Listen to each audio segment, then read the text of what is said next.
नमस्कार दोस्तों, मुझे आशा है आप सभी स्वस्थ होंगे और मस्त होंगे। अपनी बोर्ड की परीक्षाओं को निरंतर जारी रख पा रहे होंगे। उन्हीं बोर्ड की तैयारियों में आपके लिए थोड़ी सी मदद करने के लिए आपका दोस्त, आपका होस्ट योगेश कुमार पांडे एक बार फिर आपके अपने YouTube चैनल पर आपका स्वागत करने के लिए तैयार है। आज मैं आपके लिए एक विशिष्ट टॉपिक लेके आया हूँ। टॉपिक शुरू करने से पहले आप सभी से एक बात कह दूं कि इस वीडियो को बनाने में थोड़ा सा लंबा वक्त लगा, कुछ व्यक्तिगत व्यस्तताओं के कारण भी, और आप सभी के प्री बोर्ड की परीक्षाएं चल रही थी, साथ ही साथ मेरी कुछ परीक्षाएं थी, और मेरी जो तकनीकी टीम है वो भी अपनी परीक्षाओं में व्यस्त थी, अपने कार्यों में व्यस्त थी। इस वजह से मैं वीडियो नहीं बना पाया।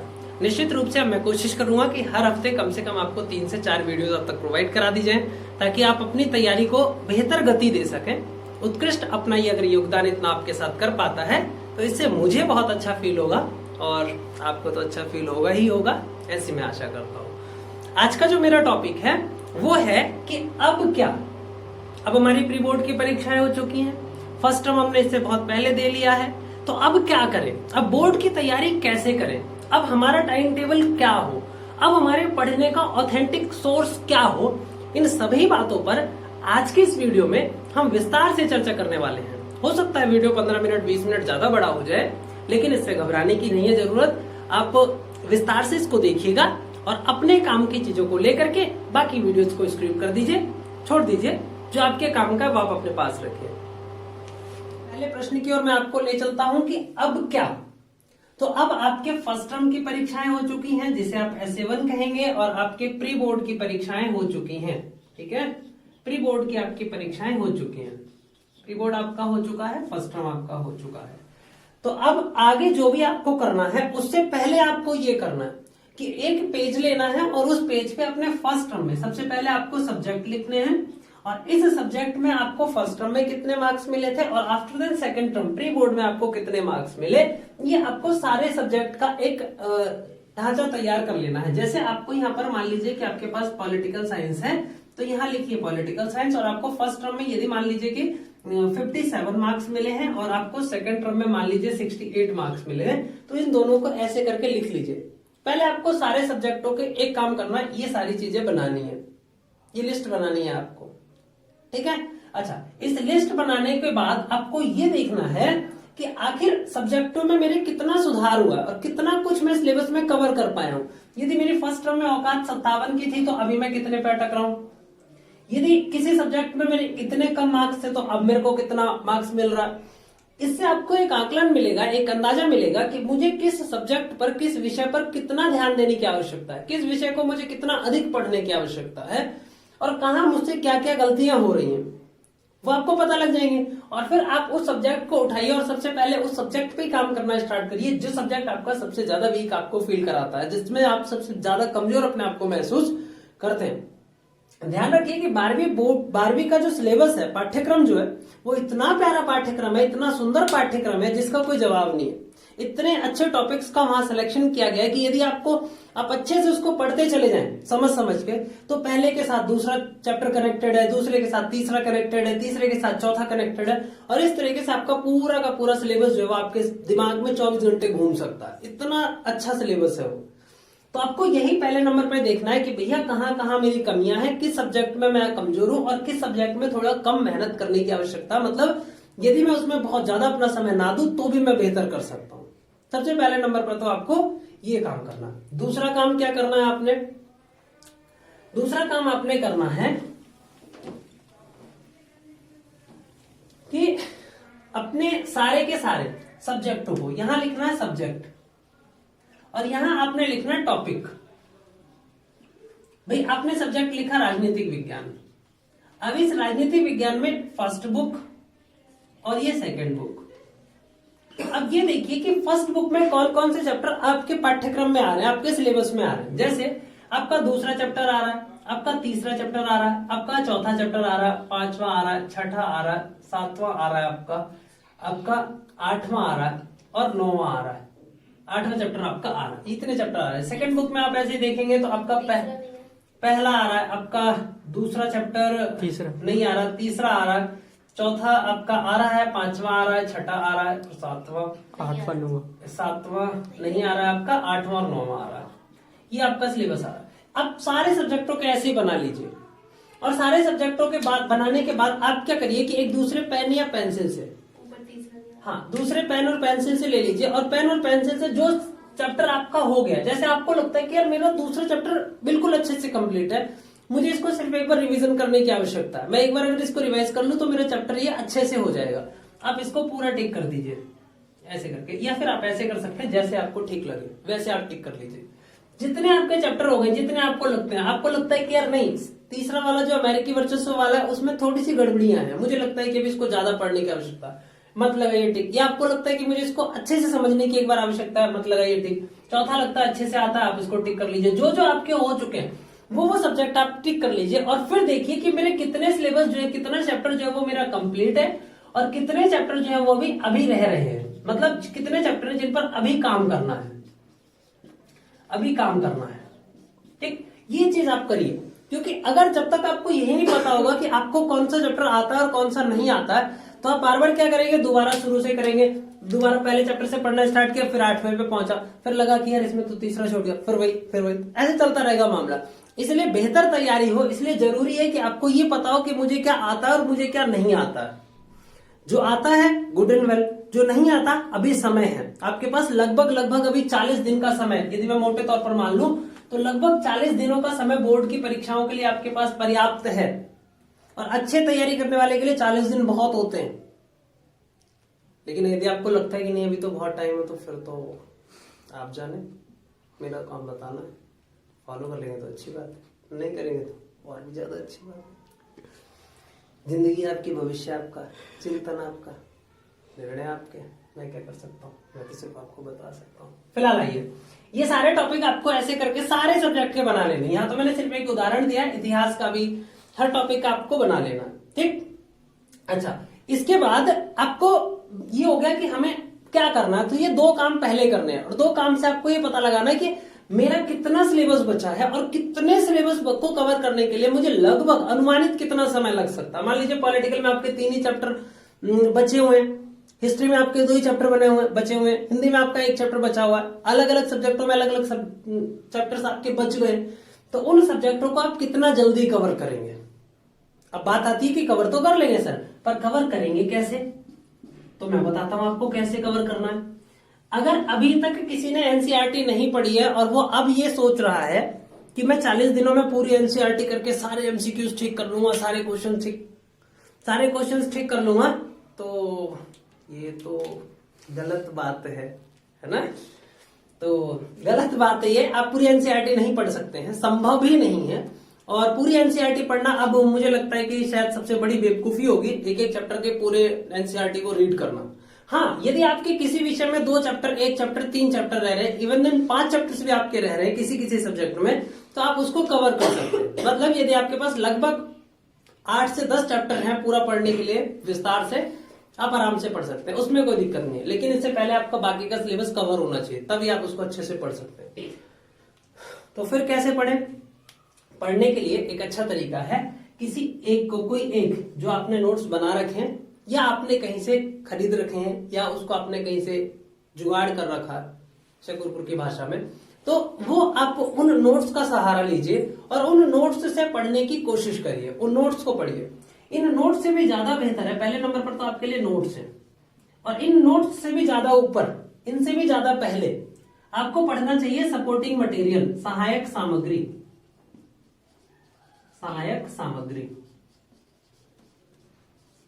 सहायक सामग्री ये आपके लिए रामबाण होगा। जो आपको स्कूल से मिल गई है तो ठीक है, नहीं मिली है तो जो प्रीवियस ईयर सपोर्टिंग मटेरियल्स हैं, उन प्रीवियस ईयर सपोर्टिंग मटेरियल्स को जरूर से जरूर पढ़िए, 101% पढ़िए, उनको आप मत छोड़िएगा, कभी भी मत छोड़िएगा, किसी भी कीमत पे मत छोड़िएगा। उसमें जो स्मरणीय बिंदु, अब इस सहायक सामग्री से क्या पढ़ना है और सहायक सामग्री को कैसे पढ़ना है, तो सहायक सामग्री को पढ़ते हुए सबसे पहले आपको इसके मुख्य बिंदु पढ़ने हैं, इसके मुख्य बिंदु आपको पढ़ने हैं पहले नंबर पे। मुख्य बिंदु पढ़ने के बाद आपने चैप्टर पढ़ ही रखा है, नोट्स आपने पहले पढ़ ही रखा है, तो पहले आप इसके मुख्य बिंदु पढ़िए। फिर इसमें आप, जो मेरा तरीका है, हो सकता है आपको इससे कोई बेहतर तरीका आपके दिमाग में आ जाए, आप इससे थोड़ा बेहतर पढ़ पाए, अच्छा पढ़ पाए। लेकिन जिस हिसाब से मैं पढ़ता हूं और मैं पढ़ाता हूं, जो मेरा अपना तरीका है वो मैं आपके साथ साझा कर रहा हूं। आपको अच्छा लगे तो ठीक है, नहीं लगे तो कोई दिक्कत नहीं है, ठीक है। तो मुख्य बिंदु आपको पहले पढ़ने हैं। मुख्य बिंदु के बाद आपको 6 मार्क्स के क्वेश्चन उठाने हैं, 6 मार्क्स के क्वेश्चन उठाने और 6 मार्क्स के क्वेश्चन पढ़ने और साथ ही साथ उनके आंसर्स पढ़ने। 6 मार्क्स, सारे 6 नंबर के क्वेश्चन आपको पढ़ डालने, ठीक है। अच्छा, 6 नंबर के बाद फिर आपको सेकंड स्टेप आपका 4 नंबर पे जाना है। फिर आपके 4 मार्क्स वाले क्वेश्चन, फिर आपके 2 मार्क्स वाले क्वेश्चन और फिर आपका 1 मार्क्स वाला क्वेश्चन, ठीक। सपोर्टिंग मटेरियल से आपको अपठित, जो आपका पठित गद्यांश टाइप का एक आता है ना, पैसेज आता है, जो एक पैराग्राफ आता है, तो उस पैराग्राफ को नहीं पढ़ना है। पैराग्राफ आप सारे पढ़ भी नहीं सकते हैं, पढ़िए भी नहीं। वहां तो यदि आपने चैप्टर अच्छे से पढ़ा हुआ, आपको क्वेश्चन आंसर सारे आते हैं अच्छे से, तो आप उनको तीर और तुक्कों के आधार पर भी उन प्रश्नों का उत्तर आप अच्छे से लिख सकते हैं। ऐसे कोई कठिन प्रश्न वहां आता नहीं है। लगभग 2 प्रश्न तो ऐसे होते हैं जो आपको उस पैराग्राफ से ही मिल जाएंगे, और 1 प्रश्न जो होगा वो आपको, आपने पढ़ा है अगर तो ही आप उसका आंसर दे पाएंगे, नहीं पढ़ा तो आप उसको दे भी नहीं पाएंगे। इसलिए यहाँ पर आपको क्या करना है कि इस क्रम से पढ़ना है, पैराग्राफ नहीं पढ़ने। कार्टून के लिए आपको एनसीईआरटी के अलावा कहीं और नहीं जाना। एनसीईआरटी के जो चैप्टर वाइज कार्टून दे रखे हैं उनको देख लीजिए वहां, क्योंकि ज्यादा कार्टून है, सारे कार्टून इंपॉर्टेंट भी नहीं है, तो इसलिए आप सपोर्टिंग मटेरियल का ही सहारा लेकर के जितने कार्टून इसमें दे रखे हैं उन सभी कार्टूनों को अच्छे से पढ़ लीजिए। मैप जो दे रखे हैं, मैप भी आप सपोर्टिंग मटेरियल से अच्छे से पढ़ लीजिए, ठीक है। मैप भी अच्छे से पढ़िए और सारा कुछ, मतलब पूरा का पूरा एक तरीके से आपको सपोर्टिंग मटेरियल अच्छे से पढ़ना है। और जब आपका सपोर्टिंग मटेरियल पूरा अच्छे से कंप्लीट हो जाए तो आपको सपोर्टिंग मटेरियल के पीछे आपको अभ्यास पत्र दे रखे हैं, तो इस अभ्यास पत्र को भी आपको क्या करना है, अभ्यास पत्र को भी आपको करना है। हाँ, अभ्यास पत्र, सैंपल पेपर लास्ट में दे रखे हैं, उन सैंपल पेपर्स को भी आपको करना है। यदि आप परचेज कर सकते हैं तो लगभग 250 से 300 रुपए तक का एक सैंपल पेपर आएगा। कोई भी अच्छा सा सैंपल पेपर दे करके जिसमें आपको पर्याप्त मात्रा में एमसीक्यूज मिल जाए और पर्याप्त मात्रा में प्रश्न मिल जाए, उन प्रश्न बैंक को, एक प्रश्न बैंक ले लीजिए, एक या सहायक सैंपल पेपर ले लीजिए और उस सैंपल पेपर से भी आप अच्छे से तैयारी कर सकते हैं, ठीक। अच्छा, ये तो थी कि कैसे, तो ये दो चीजें बहुत पर्याप्त होंगी मेरे हिसाब से आपके लिए। और साथ ही साथ एनसीईआरटी को तो आप छोड़ ही नहीं सकते, उसको तो साथ में लेकर के बैठना है। वो तो फिलहाल आपके लिए रामायण, गीता, कुरान सब कुछ है एनसीईआरटी ही अभी, जब तक आपके बोर्ड की परीक्षाएं नहीं हो जाती हैं, उसके बाद तो फिर कोई बात नहीं, छोड़ भी देंगे तो कोई इश्यू नहीं है। लेकिन इन सब चीजों का आपको ध्यान रखना चाहिए। अच्छा, फिर आगे अब हमारा टाइम टेबल कैसे बने, ये आपको हर सब्जेक्ट के साथ ऐसा करना है। हर सब्जेक्ट की सपोर्टिंग मटेरियल है, हर सब्जेक्ट की जो है वो सिलेबस है, टॉपिक है, उनको ऐसे ही पढ़ना है। चाहे वो हिंदी का हो, चाहे वो इतिहास का हो, चाहे वो राजनीतिक विज्ञान का हो, चाहे वो अर्थशास्त्र का हो या कोई और विषय हो, ठीक है। अच्छा, हम आखिरी टॉपिक पे बात करते हैं आज की वीडियो के, कि टाइम टेबल हमारा क्या हो, टाइम टेबल में क्या हो और ये कैसे हो। टाइम टेबल में क्या हो और कैसे हो, ये टाइम टेबल हमारा कैसे हो। देखिए, टाइम टेबल का वैसे मतलब होता है कि अपने आप को ना एक विशेष समय के लिए अपने आप को टेबल पे स्थगित कर देना, मतलब बैठ जाना, वो होता है टाइम टेबल। लेकिन मेरा अपना विचार कहता है, मैं मतलब क्योंकि मैं भी बहुत लंबे समय तक बैठ करके एक साथ स्टडी नहीं कर सकता। मैं अगर 20 मिनट पढ़ता हूँ तो फिर मुझे 5-7 मिनट का गैप चाहिए। अगर मैं 2 घंटे 3 घंटे बैठता हूँ तो मुझे ये मान लीजिए कि हर 45 मिनट 50 मिनट 1 घंटे में लंच, मतलब थोड़ा सा ब्रेक तो 100% चाहिए होता। तो मेरा टाइम टेबल मुझे लगता है कि मैं खुद अच्छे से फॉलो नहीं कर पाता, लेकिन फिर भी यदि आप इसको फॉलो करना चाहें, कर ले तो ज्यादा अच्छा रहेगा। टाइम टेबल हमारा बनाते समय हमें क्या क्या चीजें ध्यान रखनी चाहिए और हमें कैसे बनाना चाहिए, इसमें आप हेर फेर भी कर सकते हैं, आप अपने हिसाब से टाइम टेबल बना सकते हैं। ये तो बस मैं आपको एक आइडिया सा दे रहा हूँ कि आपको इस हिसाब से टाइम टेबल अपना बना लेना चाहिए, ठीक। तो इसमें क्या रखना चाहिए, देखिए सबसे पहले तो आपको टाइमिंग रखना चाहिए कि आप किस सब्जेक्ट को कितना देर पढ़ सकते हैं, ठीक। अच्छा, टाइमिंग में क्या है कि एक सब्जेक्ट को कम से भी कम मैं बता रहा हूं आपको, कम से कम 45 से 45 मिनट, कम से कम 45 मिनट, एक पीरियड 45 मिनट का होता है। तो जो पीरियड्स बनाए जाते हैं, जो कालांश बनाया जाता है, वो बहुत ही मनोवैज्ञानिक विश्लेषणात्मक तरीके से बनाया जाता है। इसका मतलब हम ये मानते हैं सामान्यतः कि एक बच्चा लगभग 40 से 50 मिनट तक अपना ध्यान अच्छे से एक विषय के ऊपर दे सकता है यदि उसका अच्छा इंटरेस्ट है और पढ़ाने वाला अच्छा है तो, नहीं तो 10 मिनट भी ध्यान नहीं लगता है। अच्छा, 45 मिनट आपको कम से कम एक सब्जेक्ट के लिए समय देना चाहिए, एक सब्जेक्ट के लिए। और ऐसे ही आपके जितने सब्जेक्ट हैं लगभग उतने सब्जेक्ट के लिए मोटे तौर पर आपको 12वीं की कक्षाओं के लिए 4 सब्जेक्ट आपको जरूर पढ़ने चाहिए। 4 ऐसे सब्जेक्ट हो जिस पर आपकी गति हो, 2 ऐसे सब्जेक्ट हो जिस पर आप सामान्य हो, सहजता से समझ सके, आगे बढ़ सके। लेकिन 4 तो ऐसे हो कि सोते सोते भी आपसे कोई उन 4 सब्जेक्टों के क्वेश्चन पूछ ले तो आप तुरंत आंख मीचते हुए उसका आंसर दे दे कि हाँ ऐसे लिख ले, ऐसे हो जाएगा। 4 ऐसे होने चाहिए, वही 4 आपकी परसेंटेज बनाते हैं और उन्हीं 4 के आधार पर आपका कॉलेज में एडमिशन होता है। खैर अब तो CUET आ गया है तो उसका कोई ज्यादा महत्व नहीं, लेकिन फिर भी उसका महत्व तो अपने आप में विशिष्ट है ही है यदि आप किसी अन्य कोर्स में जाते हैं तो। पहले नंबर पे आपको टाइमिंग बनाते समय 45 मिनट का कम से कम मैं बता रहा हूँ, ज्यादा से ज्यादा आप इसको 2 घंटे भी बना सकते हैं, कोई इश्यू नहीं है, लेकिन कम से कम 45 मिनट का बनाइए आप। टाइमिंग के बाद सब्जेक्ट का ध्यान रखिए, उस सब्जेक्ट को सबसे पहले रखिए जिस सब्जेक्ट में आप थोड़ी सी बोरियत फील करते हैं। यदि आपको हिस्ट्री थोड़ी बोरिंग लगती है उसको पहले रख लीजिए, पॉलिटिकल बोरिंग लगती है उसको रख लीजिए, हिंदी बोरिंग लगती है उसको रख लीजिए, इकोनॉमिक्स, जो भी सब्जेक्ट आपको थोड़ा सा बोरिंग फील कराता उस सब्जेक्ट को सबसे पहले नंबर पर रखिए ताकि आप अपनी पूरी एनर्जी के साथ, पूरे मनोवेग के साथ उस विषय को पढ़ सके। ठीक, सब्जेक्ट के अलावा 2 टाइमिंग तो हो गए सब्जेक्ट। अब इन सब्जेक्टों को मैंने हिस्ट्री लिख दिया या मान लीजिए कि मैंने टाइम टेबल में लिख दिया, जैसे मान लीजिए कि मैं सुबह 8 बजे उठूंगा या फिर 9 बजे से, मान लीजिए अभी तो आपकी एक्स्ट्रा क्लासेस चल रही होंगी मेरे हिसाब से, तो आप मान लीजिए स्कूल से आने के बाद आपको लगता है कि भाई मेरी क्लास 7 बजे होती है तो मैं सिर्फ 4 से 6 पढ़ सकता हूँ। तो अब 4 से 6 में मैं क्या और कैसे पढ़ूं, तो भाई आप ले लीजिए 4 बजे से लेकर के बना लीजिए टाइम टेबल, 4 बजे से बना लीजिए कि भाई 4 बजे से लेकर के मैं 5 बजे तक एक सब्जेक्ट को पढ़ूंगा और 5 बजे से 6 बजे तक मैं एक सब्जेक्ट को पढ़ूंगा और फिर इसके बीच में मतलब 4 बजे से लेकर के 4:50 तक, 4 से स्टार्ट करेंगे, 4 से स्टार्ट करेंगे आप 4 to 4:45। यहां पर आप क्या करेंगे, यहां पर आप मान लीजिए अपना सब्जेक्ट आपने लिया कि भाई मैं पॉलिटिकल साइंस, अब पॉलिटिकल साइंस में क्या पढ़ना है वो आपने डिसाइड करना है। पढ़ना सिर्फ 3 चीजें बाबू, एनसीईआरटी तो आपने उठानी नहीं, और यदि एनसीईआरटी आप उठा भी रहे हो तो एनसीईआरटी का सिर्फ प्रैक्टिस पे, मतलब जो लास्ट के अभ्यास प्रश्न दे रखे हैं सब चैप्टरों में सिर्फ वो अभ्यास प्रश्न दे रखे हैं। ये मान के चलिएगा कि जो मैचिंग दे रखी है, जो एमसीक्यूज दे रखे हैं, वहां से लगभग 4 से 5 एमसीक्यूज आपसे पूछे जाएंगे, बाकी चैप्टर के अंदर से होंगे, लेकिन बहुत सारे क्वेश्चन आपको चैप्टर के लास्ट में जो दे रखा है अभ्यास कार्य, वो अभ्यास कार्य जो आपके स्कूल में टीचर्स ने भी कराए होंगे, कॉपी जिसपे आप बनाते हैं, जो क्वेश्चंस लिखते हैं, वो वाले जरूर आप करिएगा 101%। उसको किसी बच्चे ने किसी भी कीमत पे नहीं छोड़ना है। नोट्स, सहायक सामग्री बाद में, पहले वो क्वेश्चंस पहले। तो आपको सबसे पहले नंबर पे क्या करना है कि वो या तो अभ्यास पत्र करिए, आप अभ्यास कार्य करिए, मतलब जो चैप्टर के पीछे दे रखी है एक्सरसाइज वो करिए। वो नहीं कर रहे तो आप सपोर्टिंग मटेरियल पढ़िए, आप सपोर्टिंग मटेरियल पढ़िए। यदि आप सपोर्टिंग मटेरियल नहीं पढ़ रहे तो आप सैंपल पेपर पढ़िए, सैंपल पेपर। बस आपको यही 3 चीजें पढ़नी है, इसके अलावा और कुछ भी नहीं पढ़ना। या तो अभ्यास कार्य करना है, या सैंपल पेपर करना है, या फिर सपोर्टिंग मटेरियल करना है।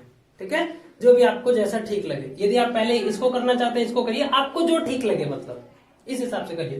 ठीक, ऐसे ही आप दूसरा सब्जेक्ट उठाइए भाई। अब 4:45 हो गए, फिर इसके बाद 15 मिनट का गैप ले लीजिए, 10 मिनट का गैप ले लीजिए, और वापस आप 5 बजे से फिर बैठ जाइए, और 5 बजे से लेकर के 5:45 तक फिर पढ़ लीजिए, 5:45 तक फिर पढ़ लीजिए, और 5:45 तक पढ़ने के बाद 5:45 आप हिस्ट्री पढ़ लीजिए। ठीक, और इसके अलावा यदि कहीं आप किसी ट्यूशन वगैरह में जाते हैं, कोचिंग ज्वाइन कर रखी, तो उसको टाइम दीजिए उससे पहले। और रात में सोने से पहले एक बार 101% ये रिवाइज करिए, एक बार रिमाइंड करिए कि आज पूरे दिन में मैंने क्या पढ़ा, क्या किया। और इस बात को तो लिख करके अपने तकिए के नीचे नहीं, अपनी घड़ी के साथ में चिपका लीजिए, जहां पर आपकी बार बार नजर जाती है वहां पर चिपका लीजिए कि आपके पास केवल और केवल 40 दिन है, केवल और केवल 40 दिन है, और हर दिन एक दिन कम होगा, और हर दिन आप कितनी चीजों को पढ़ते हैं, कैसे पढ़ते हैं, वो चीज आपके दिमाग में जरूर होनी चाहिए। यदि आपके दिमाग में ये चीज नहीं है तो फिर आप अच्छी तैयारी नहीं कर पाएंगे, मान के चलिएगा। और ये ध्यान रखिए कि 12वीं बोर्ड की परीक्षाएं हैं, फेल लगभग कोई नहीं होगा। 2-4 बच्चों को, 10 बच्चों को छोड़ दिया जाए तो फेल लगभग आप कोई नहीं होंगे। लेकिन ये जो 33% वाली मार होती है ना, ये फेल होने से ज्यादा बुरी होती है। ध्यान रखिएगा आपको क्या करना है, कैसे करना है। लेकिन दिन आपके पास बचे हैं, इस बात का विशेषता ध्यान रखिएगा। दूसरे सब्जेक्ट उठाएंगे, वही काम करना है, अभ्यास का काम करना है, सैंपल पेपर का काम करना है और सपोर्टिंग मटेरियल का काम करना है। ठीक है, इस तरीके से आप टाइम टेबल बनाइए। पढ़ने के लिए इससे पहले एक वीडियो बनाई थी मैंने कि प्री बोर्ड की परीक्षाएं कैसे दें, तो उसमें भी मैंने आपको बताया था कि जब तक आप पढ़ते रहिए जब तक आपका मन ना कर दे। जरूरी नहीं कि आपने 45 मिनट बनाया तो ये संविधान बन गया भारत का कि 45 मिनट से ज्यादा नहीं पढ़ूंगा, पुलिस वाले उठा के ले जाएंगे, ऐसा नहीं है। आपने 45 का टाइम टेबल बना रखा है और आपका मन कर रहा है कि भाई आज तो इंटरेस्टिंग टॉपिक शुरू हो गया, अब आपको लग रहा है कि नहीं मैं तो पढ़ सकता हूं, आप 6 बजे तक पढ़ते जाइए, 7 बजे तक पढ़ते जाइए, 8 बजे तक पढ़ते जाइए। ठीक है, पढ़ते टाइम नींद बहुत जबरदस्त आएगी, तो अपने साथ एक ठंडे पानी का ग्लास रखिएगा और जैसे ही आपको नींद आए या आपको लगे तो आप हल्का सा एक सिप लीजिएगा, छोटी सी घूंट मारिए उस ठंडे पानी की, तो वो जहां जहां तक जाएगी ना आपको पता लगता रहेगा कि बर्फ की सिल्ली कहां तक गई है। तो सर्दियों का टाइम है, आप उस पानी की एक एक सीप लेते जाइए और चैप्टर को पढ़ते जाइए। ठीक है, और अगर खाने के शौकीन है तो मूंगफली वगैरह कुछ भी आप जो खाना चाहें अपने साथ रखिए और खाते जाइए पढ़ते जाइए, खाते जाइए पढ़ते जाइए।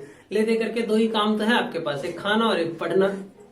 तो पढ़ना है, पढ़ना नहीं है, वो फिर आप पढ़ जाएंगे तो पढ़े ही रह जाएंगे। तो पढ़ना है, नॉट पढ़ना।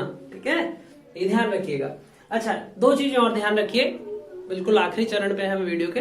एक तो ये कि जिनके अच्छे नंबर आए प्री बोर्ड में, उनको इस बात से खुश नहीं होना कि हाय राम, पता तेरे भाई के 77 नंबर है, 78 नंबर, भाई 78 नंबर है पॉलिटिकल में, क्या बात कर रहा तू, ये तो यही पेपर दे आऊंगा मैं। ये नहीं करना है, एक चीज ध्यान रखनी है।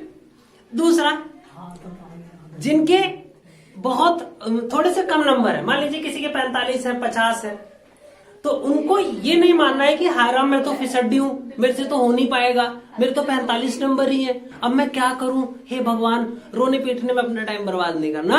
यदि आपके 45 नंबर है और आप केवल 40 दिनों के अंदर अच्छी तैयारी करेंगे तो आप उस 45 को 90 कब बना देंगे आपको खुद भी पता नहीं चलेगा। ठीक है, तो जिनके ज्यादा है उनको उछलना नहीं है, जिनको कम है उनको दबना नहीं है कि दब जाओ सीधे कि अब तो हमें तो कुछ आता ही नहीं, हम तो कुछ कर ही नहीं पाएंगे। नहीं, अब बहुत अच्छा कर पाएंगे, बस जरूरत है आपको थोड़ी सी अच्छी तैयारी करने की। आप अगर थोड़ी सी अच्छी तैयारी करेंगे, अपने टाइम टेबल के साथ तैयारी करेंगे, जो मैंने भी पहले बताया कि सिलेबस को ध्यान में रख करके करेंगे, कितने चैप्टर हुए कितने नहीं हुए उसको ध्यान में रख करके करेंगे। साथ ही साथ आप sample paper, supporting material, notes, इन सबको ध्यान में रख करके तैयारी करेंगे। जो आपको पढ़ाया जा रहा है उसको अच्छे से समझ के तैयारी करेंगे तो बहुत अच्छा किया जा सकता है। 12वीं बोर्ड की परीक्षाएं बहुत अच्छे से दी जा सकती हैं। और एक चीज और लास्ट में बता देता हूं आपको, सबसे इंपॉर्टेंट बात है, क्वेश्चन एक नहीं छोड़ना। जितने क्वेश्चन पेपर है फर्स्ट टर्म का, प्री बोर्ड का और लगभग 3 सालों का प्रीवियस ईयर, 4 सालों का प्रीवियस ईयर, 5 सालों का प्रीवियस ईयर, जितने लगा सकते हैं आप उतने प्रीवियस ईयर करने की कोशिश करिए। जितने अच्छे से आप प्रीवियस ईयर करेंगे उतना अच्छा आपका जो है वो बोर्ड की तैयारी होगी और आप बोर्ड की परीक्षाएं जो है वो दे पाएंगे। ठीक है, बाकी हो सकता है कोई बात इसमें छूट गई हो। यदि कोई बात छूट गई है तो वो मैं अगली वीडियो में कवर कर लूंगा। आगे जब वीडियोस आएंगी क्लास की, चैप्टर्स की, तो मैं उसमें आपको बता दूंगा। आप चैनल के साथ जुड़े रहिए, नए नए क्वेश्चंस को सीखते रहिए, बहुत सारे क्वेश्चंस मैं आपको दूंगा। ध्यान रहे, मेरे चैनल पर सिर्फ वही क्वेश्चन होंगे जो पिछले कई सालों की परीक्षाओं में पूछे गए हैं। फालतू को कोई क्वेश्चन नहीं होगा मेरी तरफ से कि भाई उठाया और सारे क्वेश्चन आपको दे दिए कि कोई ना कोई तो आ ही जाएगा। वो प्रश्न आए ना आए इसकी बात की गारंटी नहीं है मेरी, लेकिन प्रश्न मैं वही आपको कराऊंगा जो पीछे कई वर्षों में पूछे गए हैं प्रश्न पत्र पर। ठीक है, तो इसलिए आप चैनल से जुड़े रहिए और क्वेश्चन को देखते रहिए। अपने कमेंट्स के थ्रू मुझे बताते रहिए कि आपको और किस चीज की जरूरत है। हो सकता है मुझे ऐसा समय मिले, मेरी टीम तैयार हो, मुझे थोड़ी सी सहायता करे, मदद करे, तो हो सकता है आपकी सारी डिमांड्स को पूरा कर दिया जाए। लेकिन मेरी तरफ से जो हो सकेगा वो मैं आपके लिए करूंगा। अपने बोर्ड की तैयारियों को बहुत अच्छे से करिए। Wish you all the best, best of luck. पढ़ते रहिए, फिर मिलेंगे किसी नई वीडियो में। तब तक स्वस्थ रहिए, मस्त रहिए, शेयर करते रहिए।